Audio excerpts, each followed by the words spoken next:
In the 11th century, Pope Gregory VII would initiate his reform that many historians would call today as the Gregorian Reform. It was a pivotal reform for the Roman Catholic Church, which at that time was a crumbling and corrupt system manipulated by secular rulers that aimed to gain power of their own. Pope Gregory VII's real name is Hildebrand, and he was born in Savona, a small town in Tuscany, Italy. At an early age, he was sent to Rome to receive an education, where Pope Gregory VI served as one of his mentors or teachers. The Catholic Church before the Gregorian Reform was plagued by corrupt practices such as lay investiture, simony, and clerical celibacy, all impacting church authority and influence in Italy and beyond. Moral standards decreased, and dependence on secular rulers also increased as well. Overall, the church desperately needed to have a change in order to keep its relevance, and that's when Gregory VII decided that enough was enough. Hildebrand would step up as Pope on April 22, 1073, taking the name Gregory VII.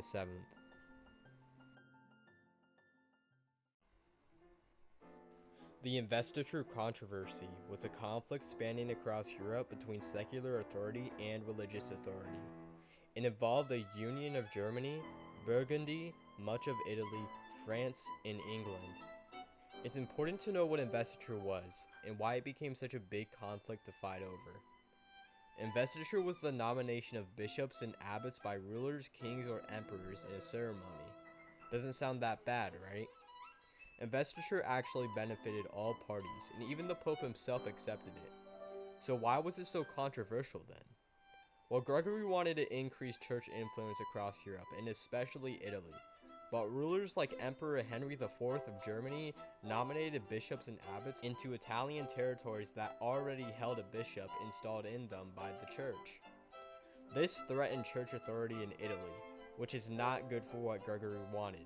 So in 1075, he banned lay investiture.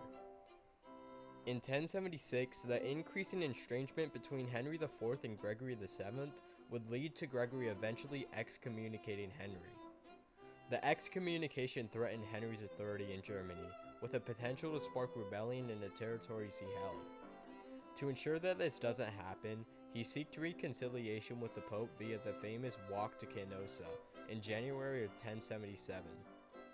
Gregory eventually agreed to remove the excommunication on Henry, allowing Henry to undermine his political opponents in Germany so that he could solidify his power.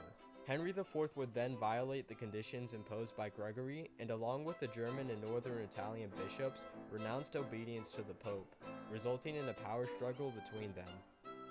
In 1081 and onward, Henry IV would launch multiple military campaigns into Italy to assert his authority over the papacy. In 1084, he would besiege Rome, and would successfully enter the city and depose Gregory VII. He would then be crowned as Holy Roman Emperor by the anti-pope Clement III. Henry's reign later on would be with multiple conflicts and rebellions, and he would be excommunicated again by Pope Victor III. He then died in 1106 after his abdication by Henry V. The conflict would continue long after both Gregory and Henry IV, lasting between 1076 and 1122. It would finally be resolved following an agreement between Emperor Henry V and Pope Calixtus II in the Concordat of Worms. It affirmed the right of the Church to invest bishops with sacred authority, while in Germany, but not Italy and Burgundy, the Emperor retained the right to nominate its own bishops and abbots. The investiture controversy essentially ended in a stalemate, and while Germany didn't end investiture entirely, Gregory did end up having a notable impact on church influence in Germany through restoring moral integrity and establishing a more centralized and independent church that was free from secular authorities. The Crusades were military expeditions that originated in the 11th century, organized by Western European Christians that were in direct response to Muslim forces capturing holy cities and land in the Middle East. The Crusades were also a direct result of Gregory's reforms of increased centralization of the Church, which allowed future popes such as Pope Urban II to begin crusades because there would be a unified and organized force to fight against the Muslims. The main goal of the Crusades was to recapture these captured territories from the Muslims, especially Jerusalem. A main cause attributed to the start of the Crusades was the rapidly declining Byzantine Empire, which had recently lost a ton of Christian territory to migrating Turks from Asia. This concerned many Western Christians, and even Gregory VII noticed the declining Byzantines. And while the Roman Catholic Church and the Eastern Orthodox Church split a long time ago, the Eastern Orthodox Church and the Byzantine Empire was still Christian. Plus, Gregory wanted to reunite these two branches of Christianity anyway. So as an effort to help the Byzantines and achieve this goal, Gregory formulated a plan to help push back the Turks in 1074. Unfortunately, the plan never went into effect, as a certain other conflict began shortly after that drove his attention away. Gregory's successor, Pope Urban II, however, continued Gregory's original plan through the start of the First Crusade in February of 1095. Pope Urban II was as similar to Gregory VII as can be. They both shared goals of reshaping the church to become more centralized and influential, and both pushed for a return to the old ways. Moral integrity, no corrupt practices. Urban would also begin the use of indulgences to fund the Crusades, which further increased church influence across Europe by allowing people a way to help with the war effort. The First Crusade eventually ended in a massive victory for the Crusaders, even managing to take back the captured city of Jerusalem and establish a kingdom for it. This boosted church influence across Europe, reassuring Western Christians from fears of Muslim expansion.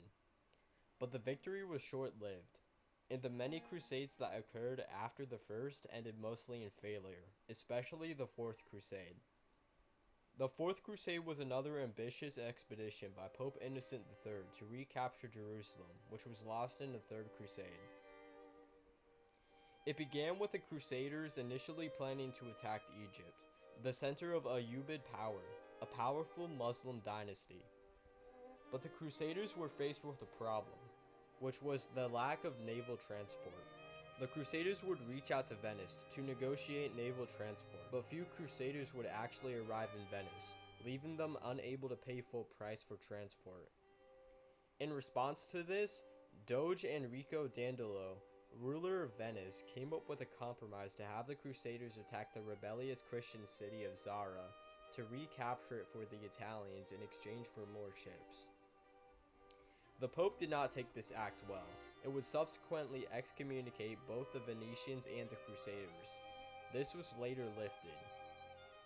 The Crusaders would then attack and sack Constantinople, the center of Byzantine power, and while many historians debated its exact reasoning, it can be assumed that it was through a mix of the Crusaders wanting to get revenge for the lack of support the Byzantines gave in prior crusades, as well as the Venetians wanted trade supremacy in the east.